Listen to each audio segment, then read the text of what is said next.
Praise. Napaka-ano nga, anak? Praise, praise, praise. Praise, praise, praise. Praise. Inaan mo ng Diyo kasi malakas ang boses ko eh.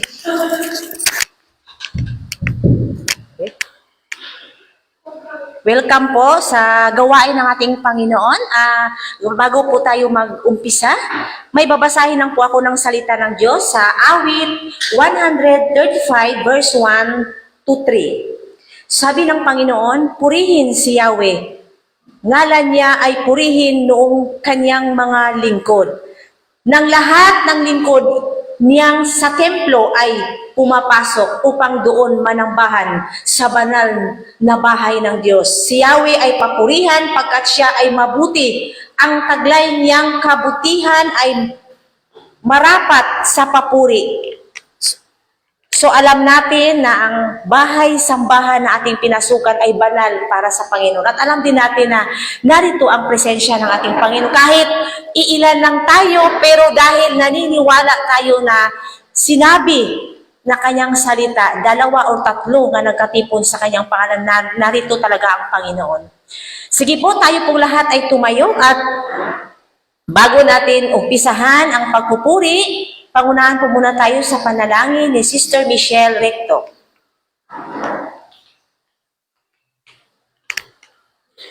Yes, Lord. Let us bow our head in the presence of the Lord. Panginoon, maraming salamat po at muli kami ay naririto na naman sa iyong tahanan, Panginoon. Ligtas at buhay, Panginoon, despite of all the disaster na nararanasan ng mundo ngayon, Panginoon. Maraming salamat po, Panginoon, sa kaligtasan ng aming pamilya, Panginoon. At naway, Panginoon, hilahin mo po ang mga paa at puso ng mga taong wala pa po sa tahanan mo, Panginoon. Ganun din po ang mga kasama namin, Panginoon. Tulungan mo po silang pumarito na po at aming makasama, Panginoon, sa araw na ito. Ganun din po, Panginoon, patawarin mo kami, Lord, sa aming mga nagawang kasalanan, sadya man o hindi, O Lord. Patabayan mo kami, Panginoon, sa lahat-lahat ng aming mga nagagawang mali, Panginoon, nang ito'y aming ma-realize, O Lord. At patuloy po, Lord, niyo kami pagpalain, Lord. Gawin mo kaming blessings sa aming mga kapwa, Panginoon. Tulungan mo kami, O Lord, maging mabuti at nararapat sa iyo, Panginoon. In Jesus' name, Amen.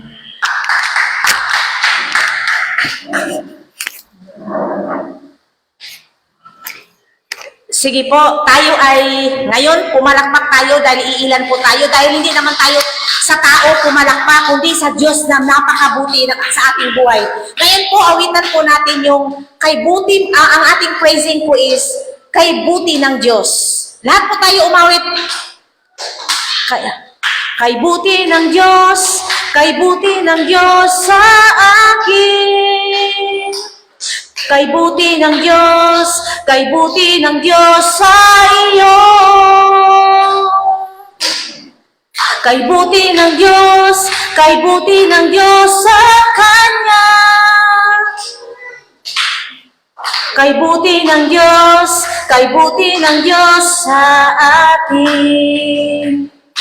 Ipalakpak ang kamay at ating ikaway, sabayan mo ng dindag at sumayaw-sayaw.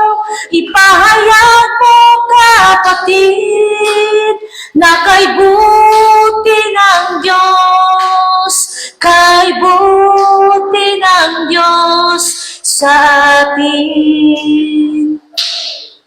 Kay buti ng Diyos, kay buti ng Diyos sa akin. Kay buti ng Diyos, kay buti ng Diyos sa iyo. Kay buti ng Diyos, kay buti ng Diyos sa Kanya. Kay buti ng Diyos, kay buti ng Diyos sa atin. Ipalakpak ang kamay at ating ikaway, Sabayan mo ng indah at sumayaw-sayaw. Ipahayag mo, kapatid, na kay buti ng Diyos, kay buti ng Diyos sa atin. Ipalakpak ang kamay at ating ikaway. Sabayan mo ng indah at sumayaw-sayaw. Ipahayag mo, kapatid, na kay buti ng Diyos, kay buti ng Diyos sa atin. Kay buti ng Diyos sa atin. Yes, Ama, tunay nga po, Panginoon, Ikaw ay mabuti sa lahat ng oras ng aming mga buhay. Sige po, awitin po natin yung kay buti-buti mo, Panginoon.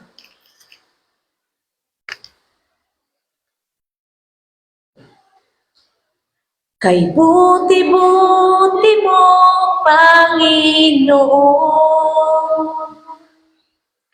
sa lahat ng oras, sa bawat araw, Ika'y laging tapat kong magmahal.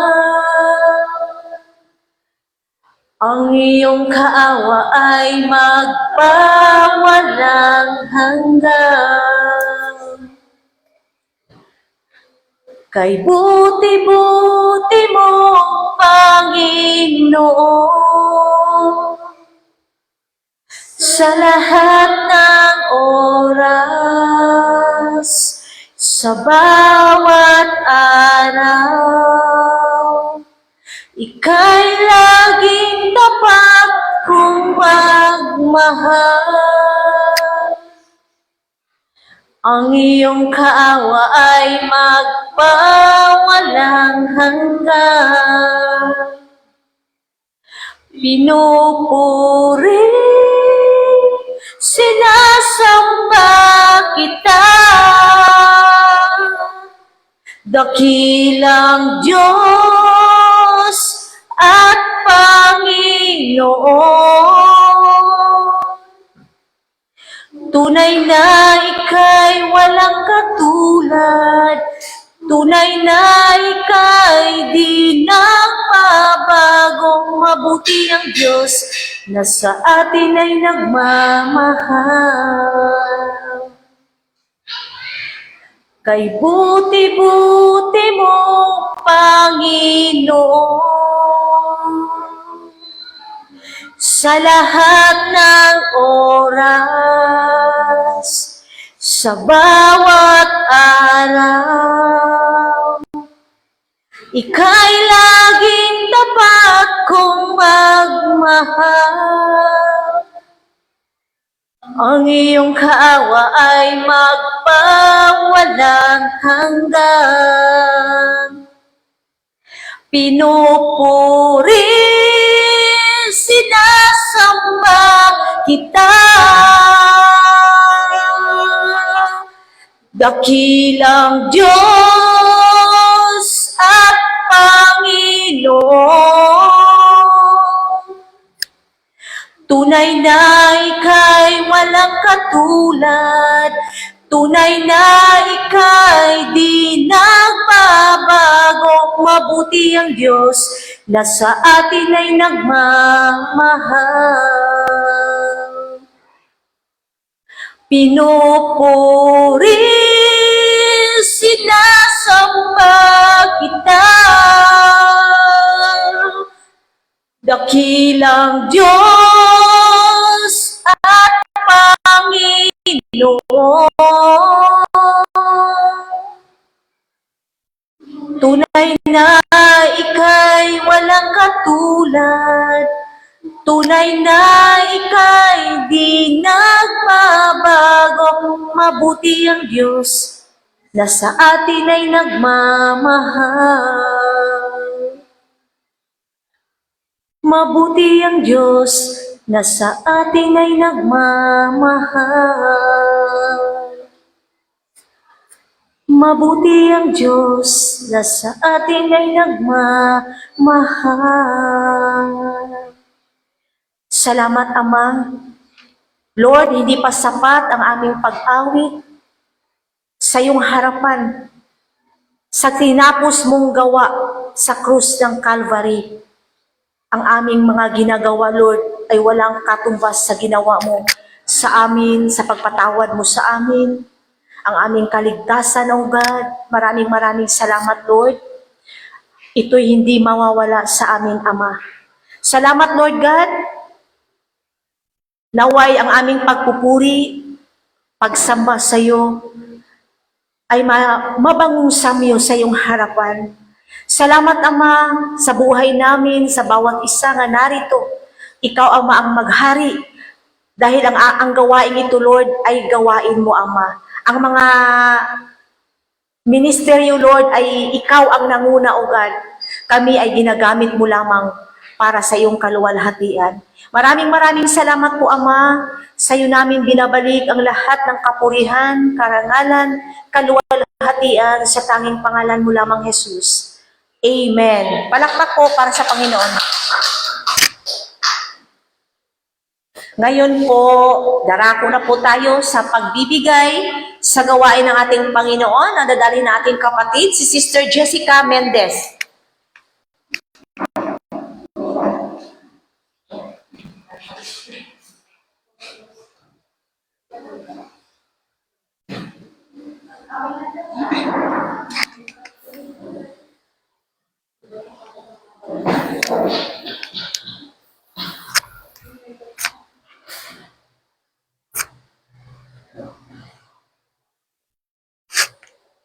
Ayan, tayo po ay lumapit sa Panginoon at ibigay natin sa Panginoon ang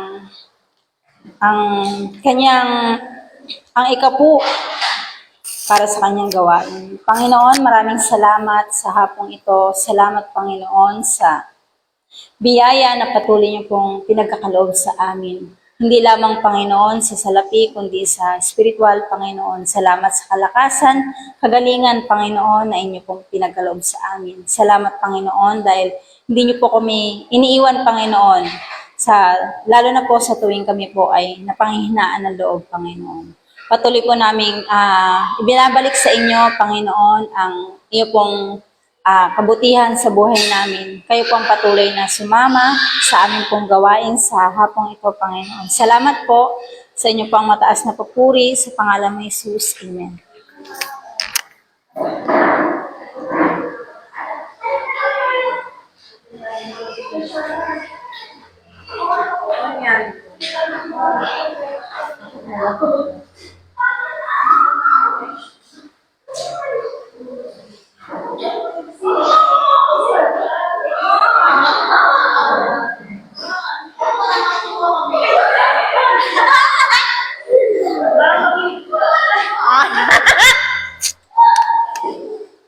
Sige po, hindi ko na patatagalin pa. Darako na po tayo sa pakikinig ng makapangyarihang salita. Dadali ng ating kapatid, si Sister Jean Fulay. Palakpak po para sa Panginoon.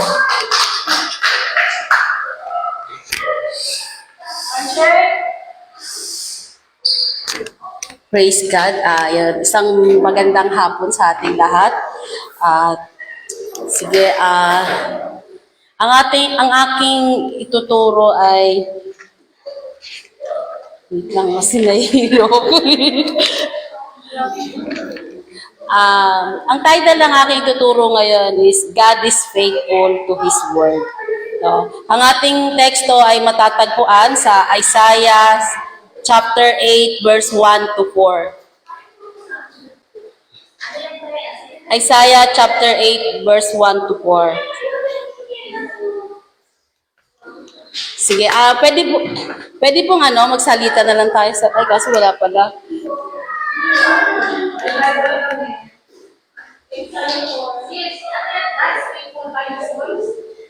God is faithful to His word. Sabi dito, verse 1, sinabi ng Panginoon sa akin, kumuha ka ng isang malapad na tablang sulatan at isulat mo ang mga katagang ito gamit ang ordinaryong panulat. Maher Salal Hasbaz. In verse 2, kumuha ako ng 2 mapagkakatiwalaang saksi na magpapatunay na isinulat ko nga ito. Sila ay sina Urias na pare at Sakarias na anak ni Jeberikiyas. Verse 3, pagkatapos sumiping ako sa aking asawa, hindi nagtagal, naglihi siya at nanganak ng lalaki. Sinabi ng Panginoon sa akin, pangalanan mo siyang Maher Salal Hasbaz. Bago matutong magsalita ang bata ng tatay o nanay, ang kayamanan ng Damasco at ang mga sinamsam ng Samaria ay kukunin ng hari ng Assyria. So ayun, purihin po ang pagkabasa ng salita ng Diyos. Tayo po ay pumikit at manalangin. Yes, Lord, hallelujah. O Diyos naming mapagmahal, salamat po sa hapong ito. O God, Panginoon, samahan mo kami, Lord God, sa aming pag-aaral ng iyong makapangyarihang salita.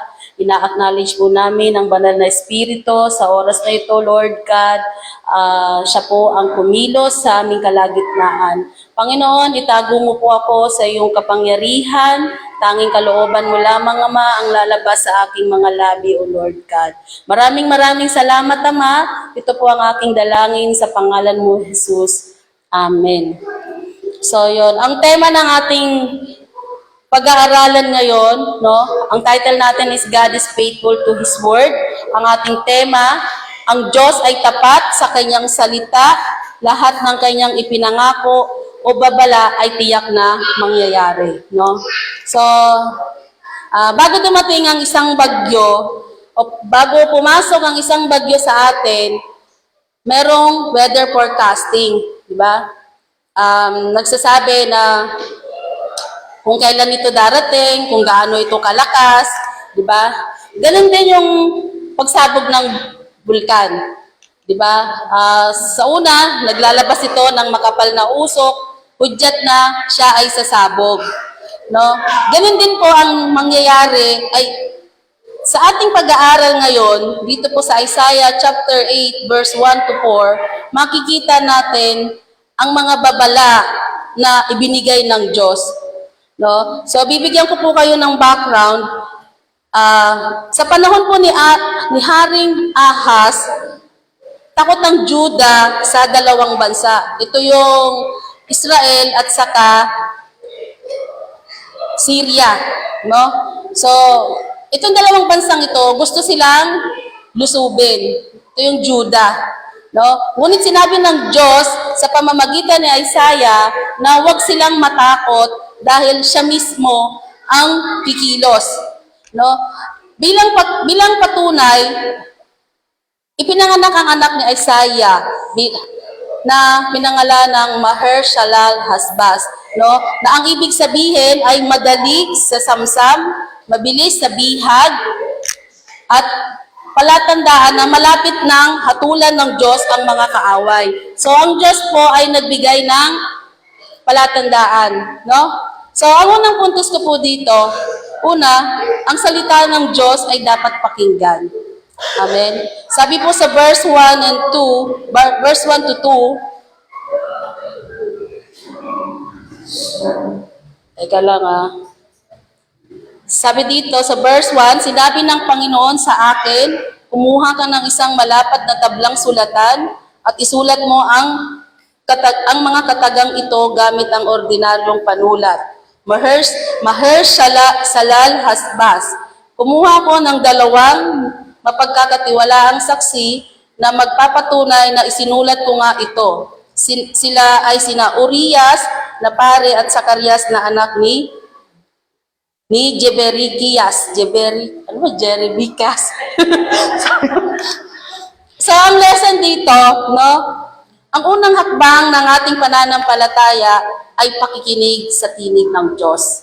Amen. So, siguro naman, lagi nyo naririnig yun, no? Ang pakikinig ay galing ang pananampalataya ay nanggagaling sa pakikinig, di ba? Yan po ay pinatutunayan sa Roma chapter 10, verse 17. Sabi doon, kaya't ang pananampalataya ay bunga ng pakikinig. At ang pakikinig ay sa pamamagitan ng salita ni Kristo, no? So, ibig sabihin, tumutubo at lumalago ang pananampalataya ng tao kapag siya ay nakikinig sa salita ng Diyos, no? Ibig sabihin, kapag maraming mas naririnig natin ang tinig ni Kristo, yung mga tinuturo ni Kristo, no, sa pamamagitan ng pagbabasa natin ng Biblia at sa pakikinig ng mga pangangaral ng mga pastor, di ba? O kaya sa pag-aaral ng kanyang mga salita, yung ating ginagawa, no, daily devotion. Doon mas lumalakas ang ating pananampalataya. Amen? So, parang estudyante po, no? Pag ang isang estudyante, kahit araw-araw siyang pumapasok, kung hindi naman siya nakikinig, di ba? Kahit ilang ulit ituro sa kanya tinuturo, hindi niya maiintindihan kasi hindi siya nakikinig, di ba? So, ganun din tayo, no? Kung hindi tayo makikinig sa salita ng Diyos, no? Hindi natin malalaman yung kanyang plano at kanyang kalooban. So, katulad po ni Isaiah, dapat tayong maging handang makinig. Kahit hindi natin lubos maunawaan, no? Minsan hindi natin lubos maunawaan ang plano ng Panginoon, di ba? Pero sabi nga, patuloy lang tayong makinig, di ba? So, kaya kung gusto mong malaman ang babala ng Diyos, makinig tayo sa kanyang salita. Diba? Pangalawang puntos ko, ang Diyos ay nagbibigay ng palatandaan. No? So, naniniwala ba kayo doon? So, yun, amen. So, yan. Sa verse 3, sabi niya dito, lumapit ako sa propetisa at siya'y naglihi at nanganak ng anak na lalaki.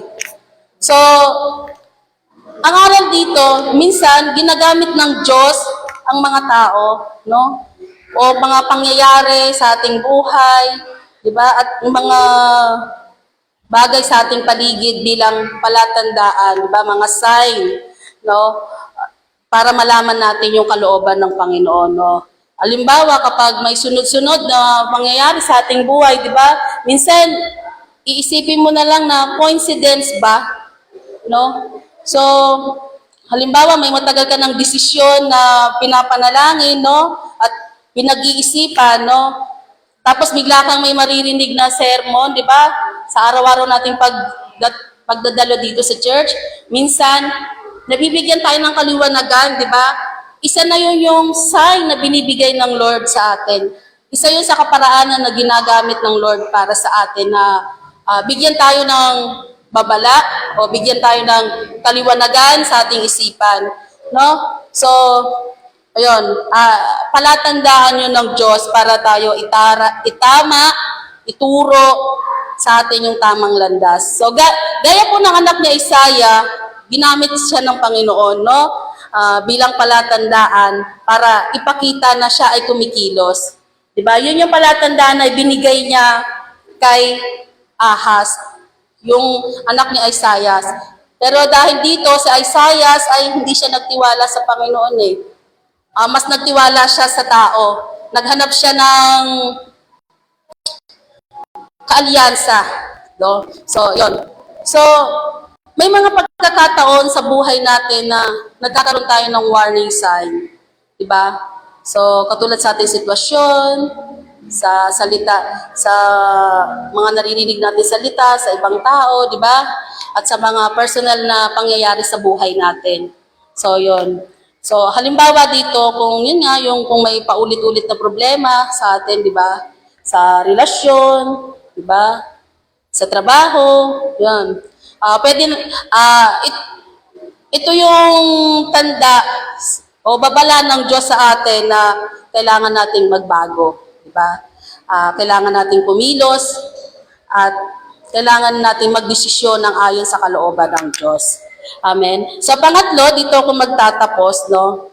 Ang Diyos ay tapat at mabilis na kumikilos. Sabi dito sa verse 4, bago makaalam ang bata na tumawag ng ama o ina, dadalhin ng hari ng Assyria ang kayamanan ng Damasco. So dito, ang lesson dito, kapag may sinabi ang Diyos, tiyak na mangyayari. Di ba? Hindi pwedeng hindi mangyari. Siguradong mangyayari at madalas hindi natin inaasahan kung kailan ito kabilis mangyayari sa buhay natin, di ba? Minsan, may mga panalangin tayo na akala natin matatagalan bago sagutin ng Panginoon ng ating panalangin, no? Pero minsan, hindi ka pa tapos manalangin, di ba? Tumutugon ng Panginoon. Naranasan niyo na po ba yun? Di ba? Nagpipray ka pa lang na, Lord, tapos maya-maya, di ba, may kakatok na sa bahay mo at ibibigay ko ano yung pangangailangan mo. Ang sarap ng feeling ng gano'n, no? Di ba? So, gano'n ang Panginoon. Ang salita ng Diyos, hindi natin alam kung kailan mangyayari, pero totoo na mangyayari. At yun nga, hindi natin inaasahan kung kailan. So, tulad po ng pangako dito sa Isaiah, no? Sabi, bago pa lumaki yung bata, no? So, dito natupad agad yung pangako ng Diyos, no? So, kaya ito po yung patunay na tapat ang Diyos, mabilis siyang kumilos sa atin, di ba? Kaya dapat tayong manampalataya, magtiwala sa kanyang salita, no? At huwag tayong mag-alinlangan. Amen. Meron pa po ba tayong pag-aalinlangan? Wala na, di ba? Siyempre. Dahil, yun nga, sabi ko, hindi mo alam kung kailan, di ba? Baka malay mo sa mga oras na ito, no, kumikilos ang Diyos sa buhay mo. Alam ko, bawat isa sa atin, may dinaramdam, may pinagdadaanan, di ba? At meron tayong mga ipinapanalangin. No? Siguro sa mga oras na ito, kaya ka narito dahil kumikilos ang Diyos sa buhay mo. At siguro may desisyon ka na pinag-iisipan mo hanggang ngayon, or may pinapanalangin ka, siguro ito yung sign ni Lord, di ba? Binibigyan ka ng kaliwanagan, di ba? Tinuturo sa iyo ni Lord na magdesisyon, di ba? Nang ayon sa kanyang kalooban. So maraming kaparaanan ng Diyos para siya ay kumilos. Amen? So ang ating application, una, makinig sa Diyos araw-araw sa pamamagitan ng pagbabasa ng Biblia, no? At sa ating panalangin. Maglaan tayo ng quiet time, di ba? Kanina lang chinek sa atin yung ating devotion, no? Isa po 'yan sa makakatulong sa atin, no? Para lumalim, di ba? So bigyan natin ng quiet time ang Panginoon kahit 10 minutes lang, no, araw-araw. Pangalawa, pansinin ang palatandaan ng Diyos sa ating buhay. No? Baka may gustong ipaalala ang Lord sa atin, o baka may gustong baguhin ang Diyos sa atin, di ba? So, halimbawa po yan, katulad ng paulit-ulit ng nangyayari sa ating buhay. No, minsan, ako na-experience ko, Lord, bakit po ganito? Gusto ko magtinda. Gusto ko talaga magtinda. Minsan, ayoko umatin ng mga Bible study kasi mas gusto ko magtinda. Pero sabi ng Panginoon, hindi ako magtitinda, si Marlon lang magtitinda. Sumunod ka sa akin. Yun yung sabi ng Papa, pero makulit po talaga ako. Umutang ako ng 5-6. Pinuhunan ko. Pinuno ko yung tindahan ko. Ilang beses nangyari yun. 3 times yata, pero laging nababankrupt. Sabi ko, hindi ito yung kalooban ng Panginoon kasi sabi ko, pero salamat sa Panginoon kasi hindi niya ako pinabayaan, no? Yung utang ko, binayaran niya, ba? Yung mga taong ginamit siya para alisin ako sa pagkakautang. Parang pinakita niya sa akin na makulit ka ha, tinda ka ng tinda. Hindi ka nga magtitinda, sumunod ka sa akin. 3 times nga ako, kung makikita yung tindahan ko, lagi walang laman, minsan puno yun, minsan sabi ko, magugulat talaga ako talagang hindi kalooban ng Lord. Ang kalooban niya is maglingkod ako sa Kanya. Amen? So, yun. Pansinin natin yung palatandaan, di ba? Wag nating ignore yung sign na binibigay na Lord. Sa akin, sign niya na yun na makulit ka, sige. Hanggat di ka nagbabago, paulit-ulit tayo na mararanasan mo yan. Di ba? Lalo ka lang mababaon sa utang. Di ba? So, yun. Kaya mula nun, giniba po kay Lord. Sabi ko, kahit magalit si Marlon sa akin, kasi isa din yun sa pinag-aawayan namin, parang di na balance. lagi na lang daw ako nandito. Parang ganon. Napabayaan ko na yung pagtitinda. Sinabi ko, in-explain ko sa kanya ng maayos. Sabi ko, ang Panginoon, pinabisyon niya na sa akin. Ikaw yung pagpapalain, magmumula sa'yo hanggang sa bunsong anak natin. Pabayaan mo na ako, sabi ko, maglilingkod ako sa Panginoon. Kasi ito yung vision eh. Ito yung pinapalo sa akin ng Panginoon. So, purihin ng Diyos kasi unti-unti na naman niya nang natatanggap. Kahapon lang, sabi niya, dito na daw ako tumira.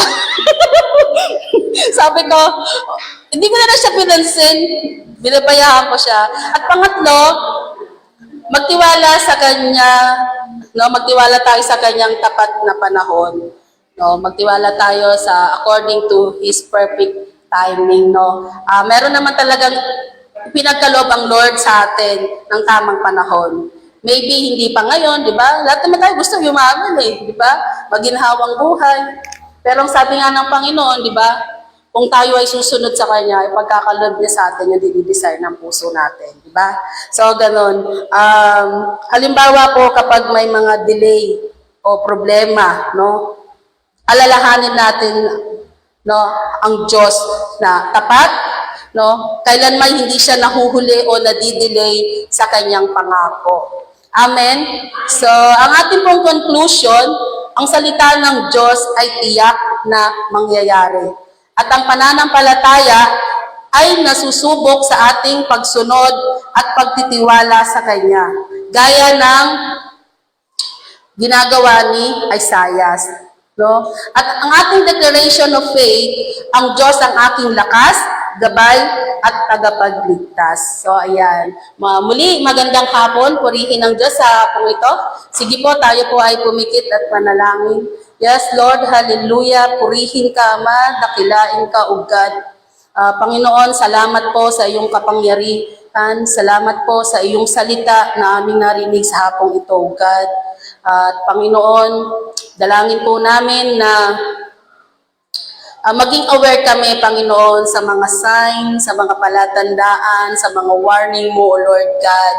At ganun din po, O Diyos, na matuto kami, Panginoon, makinig sa iyong salita, O Lord. At Panginoon, salamat po sa iyong mga pangako. Alam po namin, Panginoon, sa mga oras na ito, O God, kumikilos ka sa aming buhay. Panginoon, Lord, sa mga kapwa ko kananayan na narito, Lord God, batid mo, Panginoon, ang sitwasyon namin, Panginoon, ang kalagayan namin, O Lord God. Panginoon, salamat po sa iyo, Diyos. Naangkin po namin sa iyo, Lord, ang katagumpayan ng araw na ito, Lord. Salamat po sa iyo. Ito po ang aming dalangin sa tanging pangalan mo, Jesus. Amen.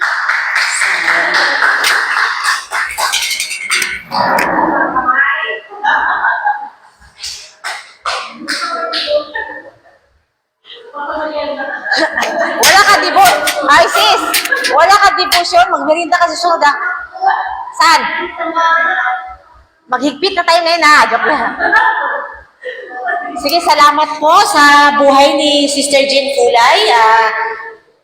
Ang topic mo is God is faithful to His Word.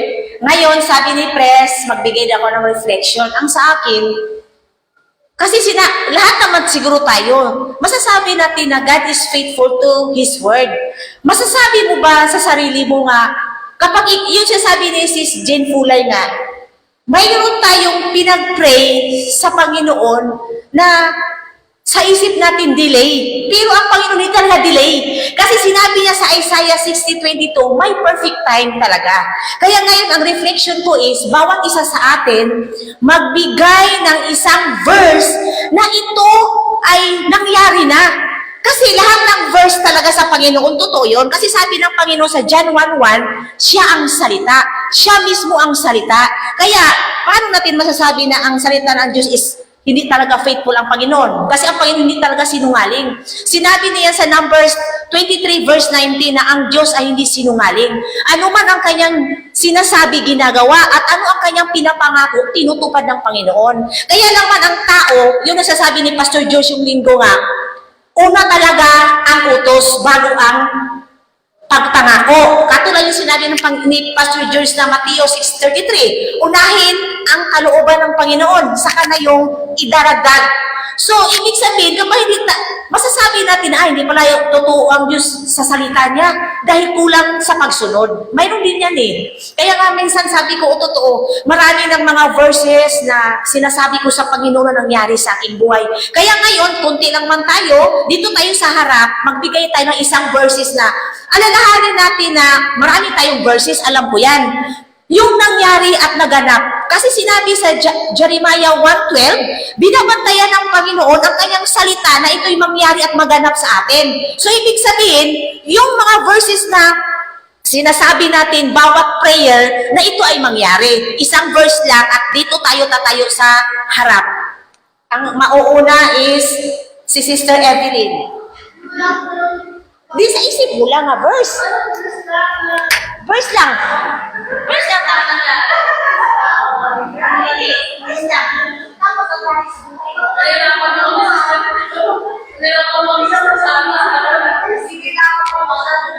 Verse na nangyari. Ano ba ang hinihingi mo sa Panginoon? Believe that you have received and receive. Ano ba? Itong verse na to, Siguro ano lang, yung pangako na lang niya na di niya ako iiwan, di niya ako babayaan. Kasi ano man ang sitwasyon talaga natin eh. Sabi niya, di ba, huwag tayo magmukhang pera. Sa Hebrew 13 verse 5. Kasi di niya tayo iwan, di niya tayo pababayaan. Ano man sitwasyon talaga natin sa buhay. Kahit na may sakit, karamdaman alam naman natin ang Diyos ang kalakasan natin at kagalingan natin. Kaya, magtiwala lang tayo sa Kanya. Patuloy lang tayong mingi ng kalakasan. Yun lang, hinihingi.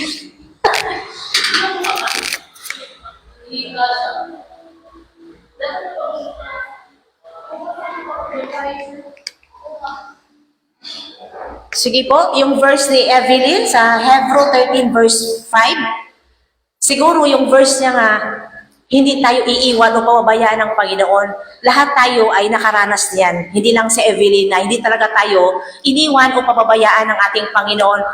Susunod po si Jessica Mendez.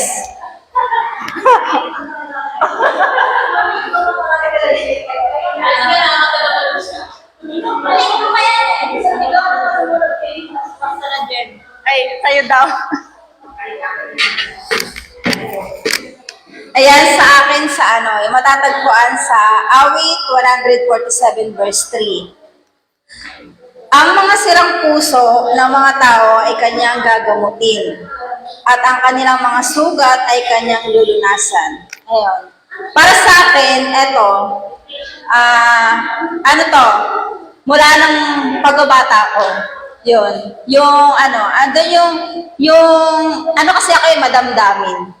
Yung makarinig lang ako ng kahit word lang na parang mabigat para sa pagdinig ko, dinadamdam ko yan, tapos matagal bago ako maghilom. Ganon.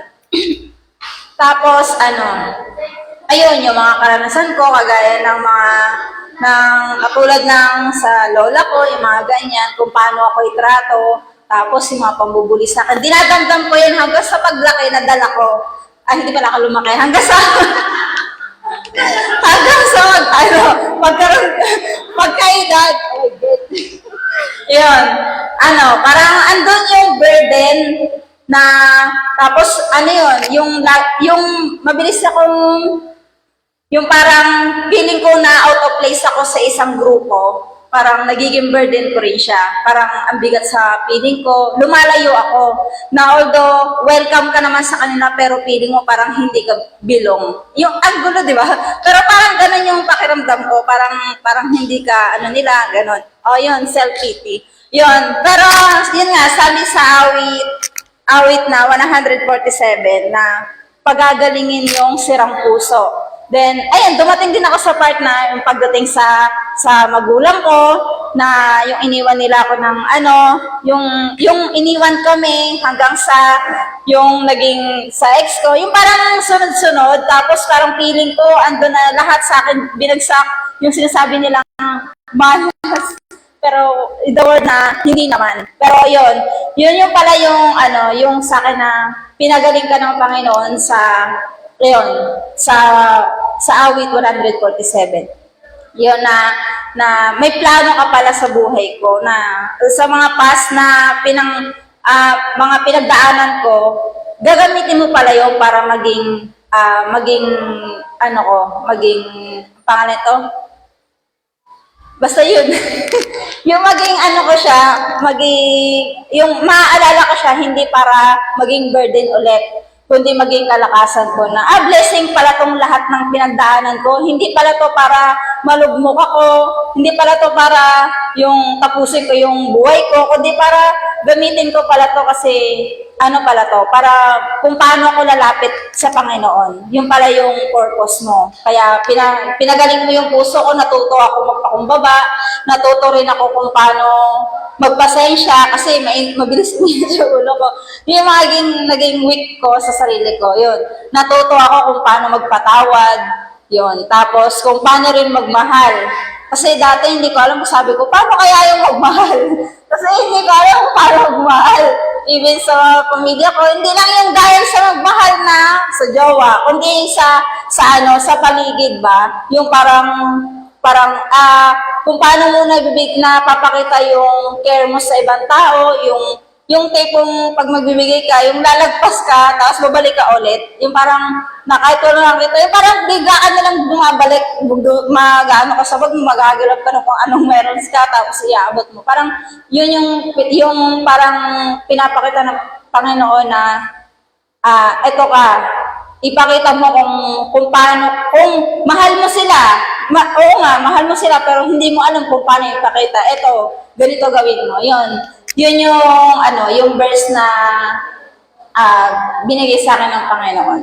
Pinagaling niya yung heart ko sa warak talaga, alali. sa basag na nakaraan. Ayun. So God be good, glory.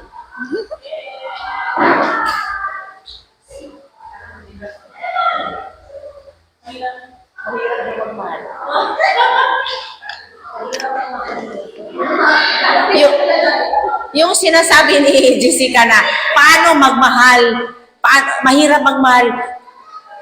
Yung kapag si Jesus talaga na nasa sayo na, hindi na mahirap talaga.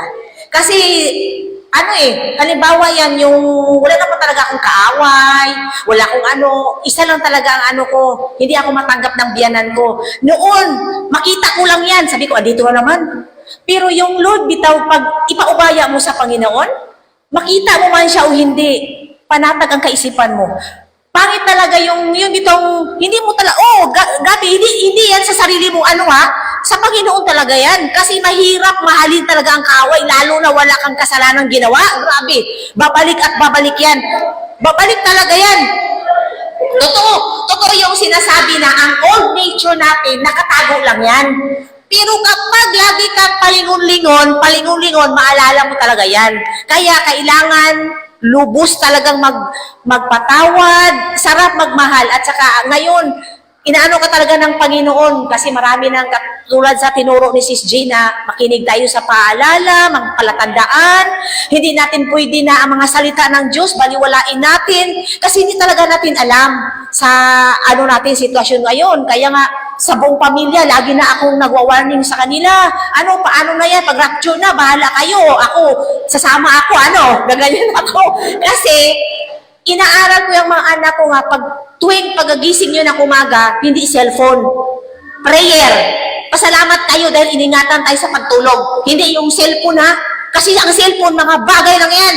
Kaya nga, lagi akong kaya hindi talaga kasi ngayon, sabi ko nga, salamat din. Kasi, hindi pa dumating ang Panginoon, kasama na kami sa papa niya nag-church. Totoo talaga ang salita ng Diyos. Kaya ngayon, ang susunod, si Sister Michelle Recto.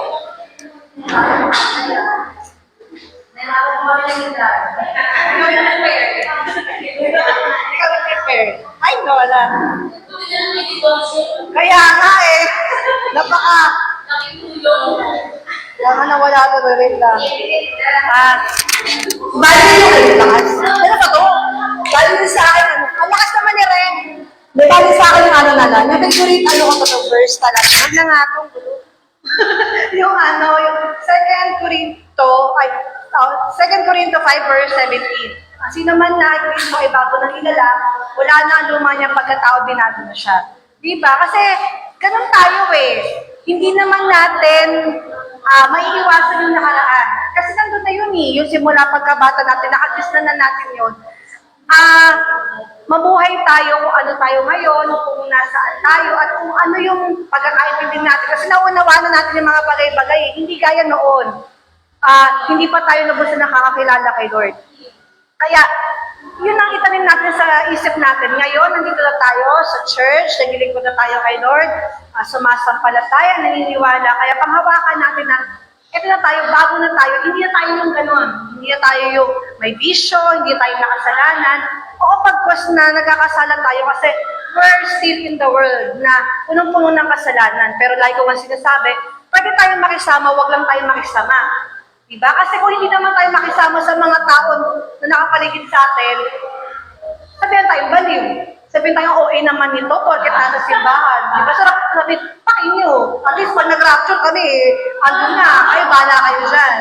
Pero kasi hindi natin pwede ipaglaban yung sa atin eh. Diba?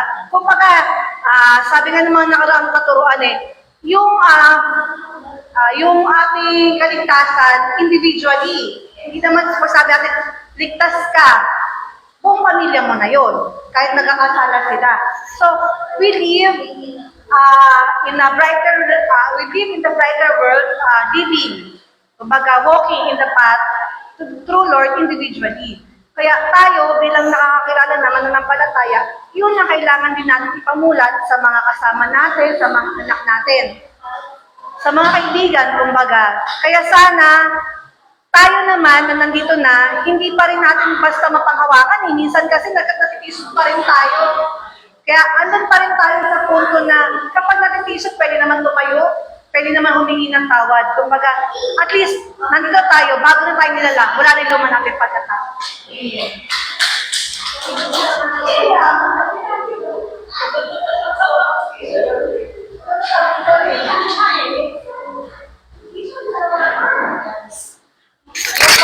Yung kay Sister Michelle, 2 Corinthians 5:17, yamang tayo ay nakikristo na, bagong nilalang na tayo.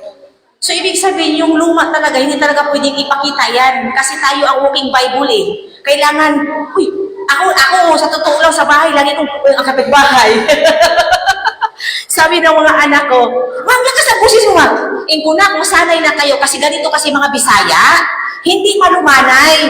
Katulad yung kapag nagsasalita yung papa niya at ako, bakit ka galit? Hindi ako galit. Ilang taon na tayong nagsama. Kailangan, kung galit lang ako, hindi kita timplahan ng kape. Di ganon. Ikaw lakas talaga boses. Kung sa mga school, galit ka ba? Kung hindi. Kasi yung minsan magmalumanay ako, sasabihin ng mga anak ko, may sakit ka ma? Ikaw ano ba talaga? Kailangan yung yung galit. Kaya sabi ng mga tao, si ano maingay dyan? Yung ganyan, uusap lang kami. Yung bitong mga sabi ko, kailangan talaga i-apply yung pagkamalumanay, magsalita, yung hindi naman ibig sabihin yung banal na hindi ka na talaga kumibo. Ang ibig kasi nalaman nilang banal, yung hindi ka na talaga kumikibo, ganyan. Hindi yung inibanal, yung isa pamuhay mo talaga. Kaya ngayon masasabi ko sa 2 Corinthians, yung mga tayo ay nakay-Kristo na, kailangan na talaga bagong nilalang na. Kung dati tayo naninira ng kapwa, hindi na tayo. Tapos yung dati, mahilig tayo sa mga umpukan ng mga hindi maganda, na tayo? Huwag na tayong makiayon pa. Yan lagi kong sinasabi sa mga anak ko tuwing pumapasok sa school kasi maraming mga bakla. Yung dito pala mura ng mga school, sabi ko, huwag kayong makiayon ha. Huwag kayong makiayon. Ang ginawa ng anak ko, hindi kakausapin. Hindi yon. Ibig sabihin ng huwag makiayon, kausapin mo sila. Pero huwag kang makiayon sa mga ginagawa nila. Sabi ko sa mga anak ko, kahit papansinin siya, hindi niya kikibuan. Kasi sinabi ko daw, hindi yung gano'n na. Huwag kang makiayon sa mga ginagawa na hindi kalugod sa Panginoon. Yun lang, at susunod si Sister Jane Fulay. Sige, si Pres Jasmine na lang tagturo. Pres, ikaw na lang daw, sabi ni Sis Jane.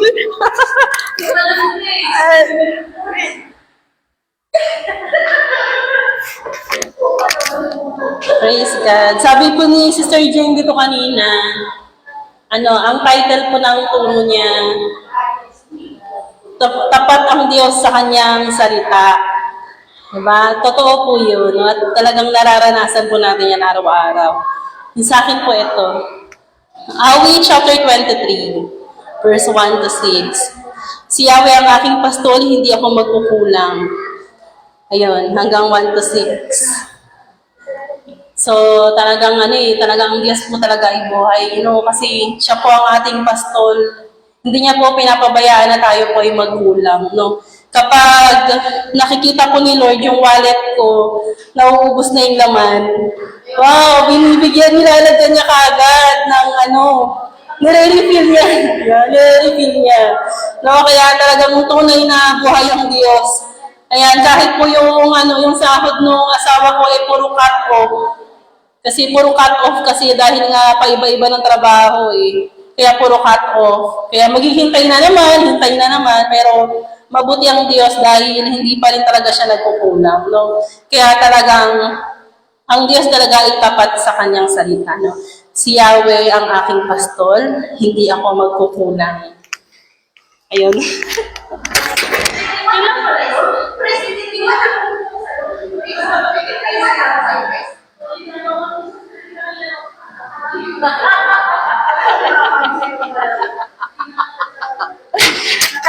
kay Pres na Awit, chapter 23, verse 1, yung ang Diyos ang ating pastor, hindi magkukulang. Dito, masasabi ba natin kapag wala tayong bigas, pera, na ang Diyos pa rin ba ang ating pastor? Oh yes. Dahil hindi naman tayo talaga nabubuhay sa nakikita. Ang nabubuhay tayo sa biyaya ng ating Panginoon. Yung sabi ko nga, yung sinasabi mo, ang Diyos talaga ang ating pastor. Kasi laging, yung sinasabi ni Sister Jean Fulay na gusto niya magtinda, pero lagi siyang naaano sa mga plano niya. Parang naano ko yung sabi niya, para sa akin, maraming mga nanay, maraming mga kananay ko nagsabi, bakit di ka nagtrabaho? Yung mga anak mo, ang lalaki na, di ka nagtrabaho. Minsan, nakakaano ng salita. Pero alam mo, yun siya sabi ni Sister Gina, ilang beses siya nagplano na magtinda, pero hindi siya inano ng Panginoon. Narelate ako sa kanya dahil ngayon marami natin nakikita, mag-asawa, nagtatrabaho, pero kulang pa din. Kaya nga, tunay nga talaga na ang Diyos sa biyaya lang talaga tayo nabubuhay. Hindi sa ating trabaho, pang araw-araw, hindi sa ating galing, hindi. Dahil lang talaga sa biyaya ng ating Panginoon, na Lunes hanggang Biyernes, hanggang Sabado, sinusupply niya talaga ang ating pangangailangan. Yun lang po, at ngayon po ay si Sister Jean Fulay na po ang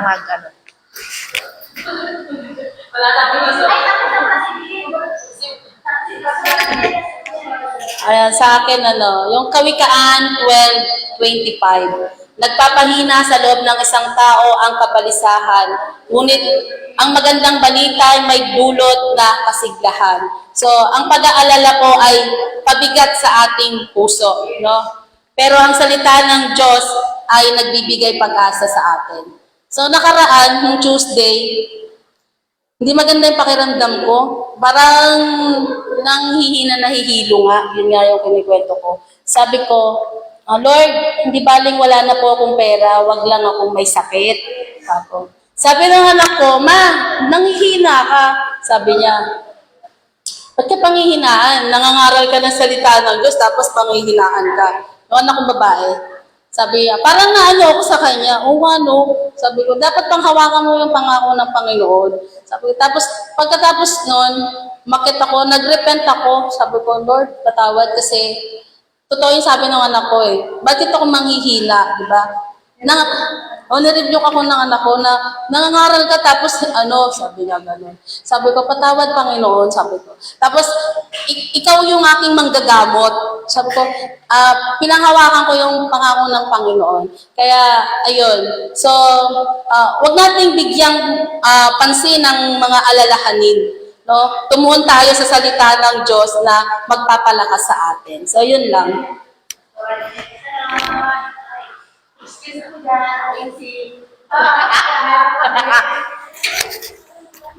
Yung kay Sister Jean, sabi niya sa Kawikaan, chapter 12, verse 25, totoo talaga na ang panghihina, nakakaano talaga, nakakaano sa kalooban. At grabe, puno-puno ka ng stress. Yung naranasan ko din, yung time nagkasakit ng anak ko, ang dami kong mga tao dyan, nakikita sa akin, unbeliever ha. Sabi nila, uy, ate, bakit parang hapis na hapis ka? Yung bitong pagod na pagod ka. Yung nanghinaan ba? Nakikita nila. Nagpapasalamat ako sa mga pastora na inaano ako nga, tumigil ka. Huwag kang magpanghinaan. Ikaw ang tinitingnan ng pamilya mo. Kasi lagi ako pag mga ganyan, sa mga pastor kasi ako lumalapit sa mga pastora, leader. Mahilig talaga ako maganyan yan, mag-PM sa kanila, ganito. Kaya, hindi talaga maiwasan kapag focus tayo sa panghihina. Talaga mahinaan tayo ng loob. Pero salamat sa Panginoon dahil sa mga pangako lang talaga niya tayo nagbibigay ng kalakasan. Yung lagi natin minimeditate yung words niya araw at gabi, yan ang nagpapalakas talaga sa atin. Ngayon ay si Pastora Janet na Ulpato. Ulpato. Galit yung Pastor Ulpato. Tayo lang naman ang boksingero. Ayan. Sobrang happy ako today. Answered prayer ako. So, nagpapasalamat ako sa Lord. After 5 months, may trabaho na ulit yung asawa ko. 5 buwan tambay eh.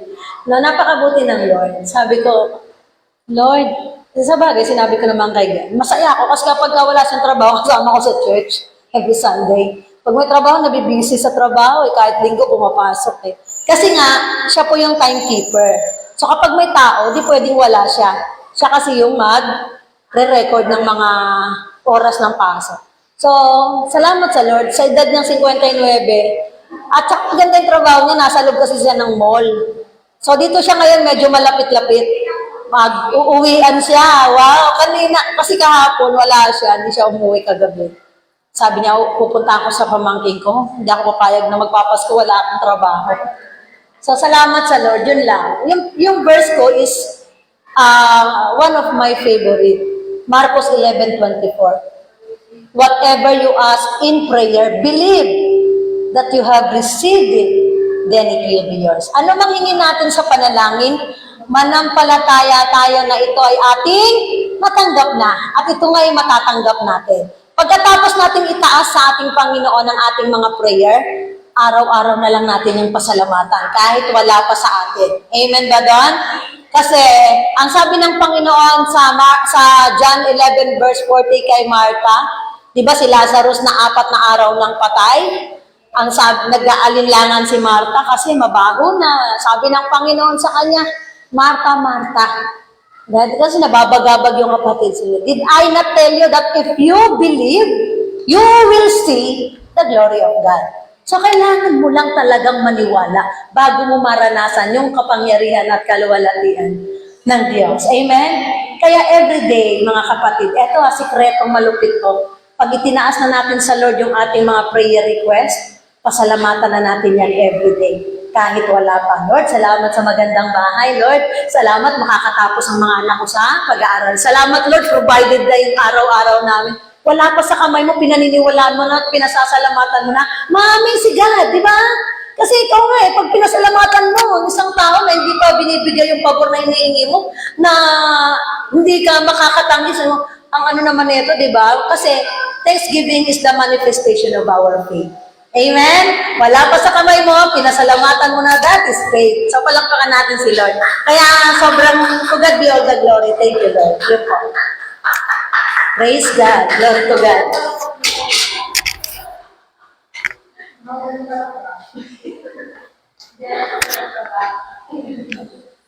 Yun yung sinabi ni Pastora na kapag itinaas mo na ang panalangin mo sa Panginoon, pasalamatan. Naranasan ko din yan kasi pag nag-prayer ako, pababa yan, pasalamat na. Kasi faith yan Kasi sinabi ng Panginoon, Hebrew 11:6, without faith, it is impossible to please God. Ma-please lang ang Lord talaga sa ating faith.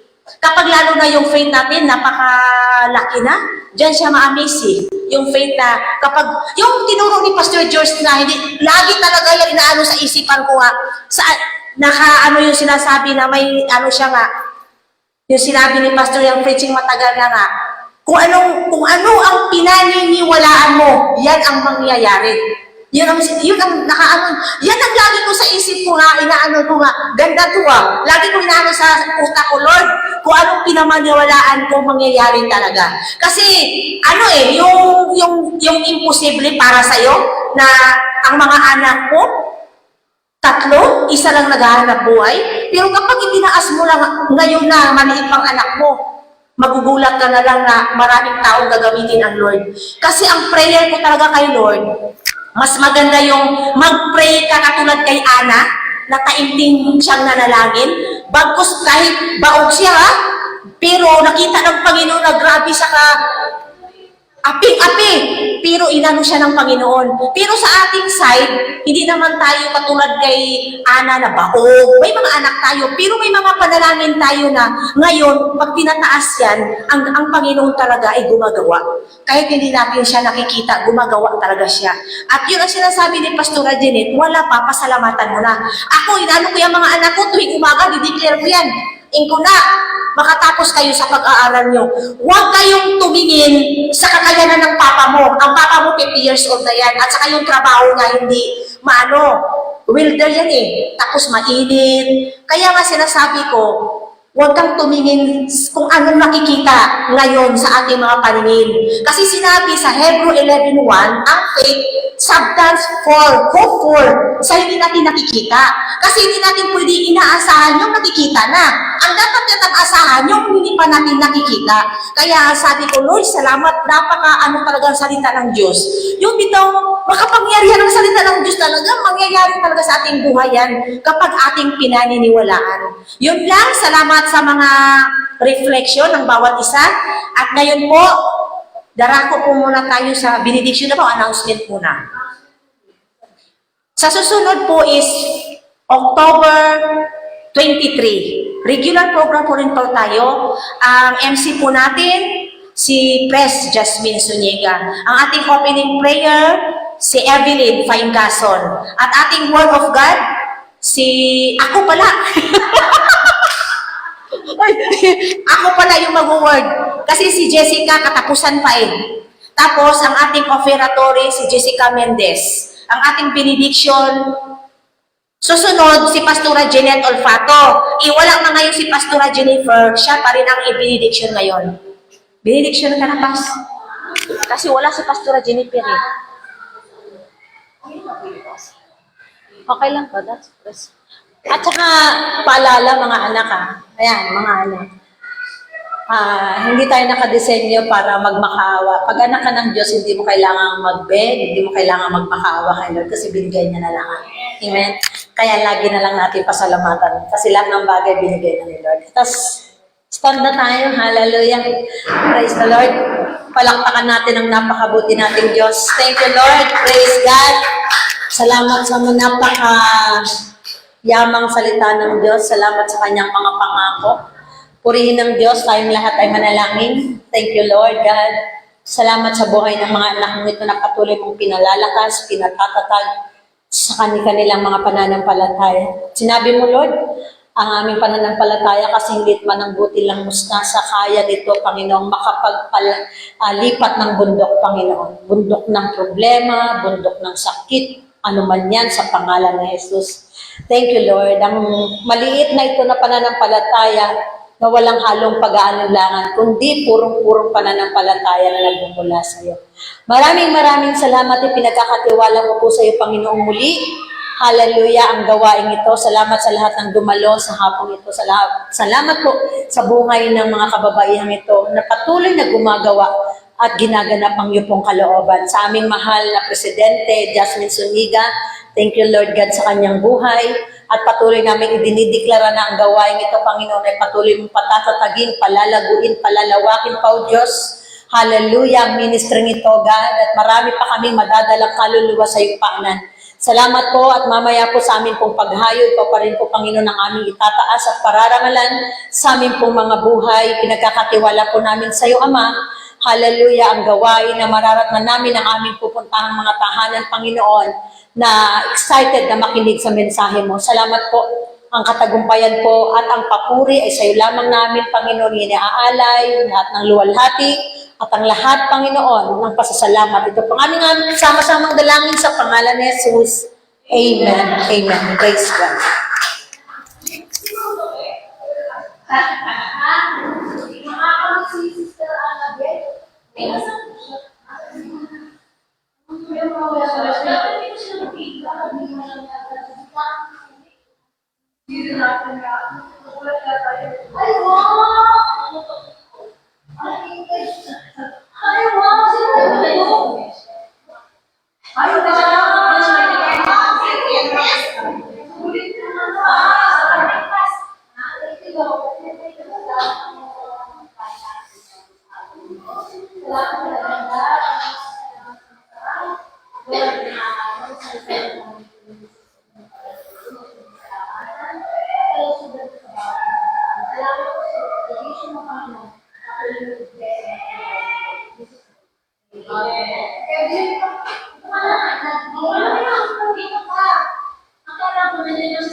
Sa pregnancy test ako, negative.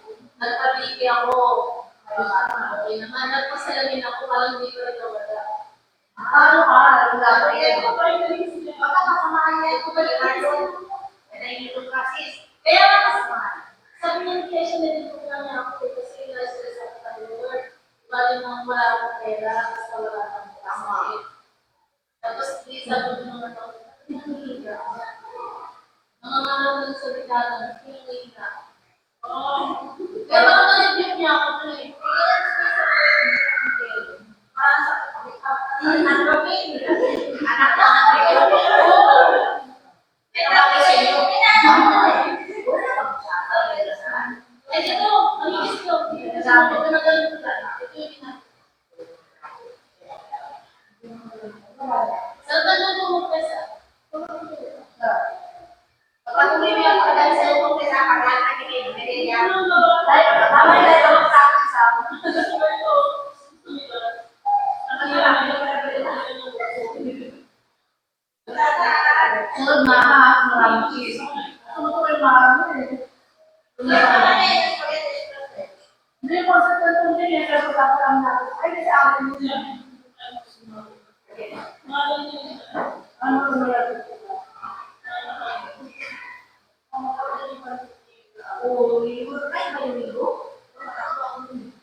Mabuti ka pa kung ako sa TikTok eh.